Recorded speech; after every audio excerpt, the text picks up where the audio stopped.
मलकापूरच्या ऐतिहासिक आणि वैभवशाली नगरीमध्ये असलेलं गणेश मंदिर भक्तांचं श्रद्धास्थान ठरलंय। 50 वर्षाची परंपरा असलेल्या या गणेश मंदिरात भक्तिमय वातावरणात गणेशोत्सवासोबत गणेश जयंती सोहळा साजरा होतो। सामाजिक बांधिलकी म्हणून सामाजिक उपक्रम राबवण्याचा देखील वारसा शाहू तरुण गणेश मंडळाच्या वतीने कायमचा जपला आहे। संगमरवरी दगडीतील गणपतीची विलोभनीय मूर्ती भक्तांचे लक्ष वेधून घेते। कोल्हापूर रत्नागिरी महामार्गावर बसलेल्या मलकापूर शहरात पेरीड नाका येथील गणेश मंदिर पूर्वी छोट्या स्वरूपाचं होतं। शहराच्या प्रवेशद्वारावर असलेल्या या मंदिराचा विस्तार करण्याच्या दिशेने वाटचाल सुरू झाली आणि आज तेच मंदिर नव्या रूपात उदयास आलं।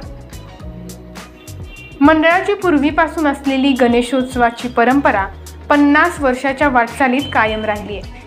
अगदी सुरुवातीपासूनच मंडळाचे कार्यकर्ते आणि महिला भगिनींच्या पुढाकाराने विविध उपक्रम संपन्न होत आहेत। मी शाहू तरुण मंडळाचा अध्यक्ष श्रीधर वसंत शेंडे, राहणार मलकापूर, तालुका शाहूवाडी, जिल्हा कोल्हापूर, आणि मी सतत 40 वर्ष अध्यक्षपदाची भूमिका केलेली आहे।